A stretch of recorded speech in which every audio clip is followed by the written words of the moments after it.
Lastly is ang exposure mo sa market. Yeah, boy. Trading has a lot of instrument to trade in. Forex market, futures market, indices, stocks, bonds, crypto, funds, and so on. Pwede ka makapag-trade ng sabay sa iba't ibang instrument pero dapat limited din ang volume na gagamitin mo. You have to only trade in a set of volume para nasusunod ang risk percentage sa capital mo.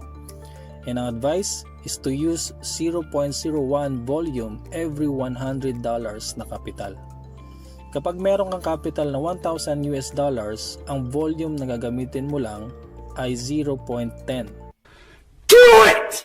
Just do it! So example, nag-trade ka ng 3 instruments, Forex, indices, and futures.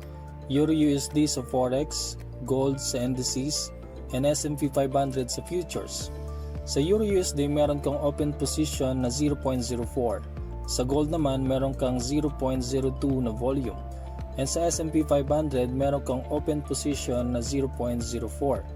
In total, meron ka ng 0.10 volume.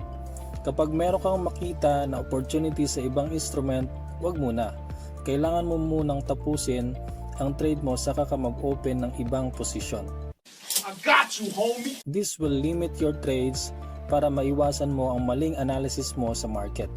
Remember, walang 100% strategy o 100% na panalo sa pagtitrade. Kaya nga, ang risk management pa rin ang pinaka-the best mong strategy. Isa pa, merong studies na kapag kukunti lang ang trade mo, mas malaki ang potential na mapalaki mo ang trading account mo.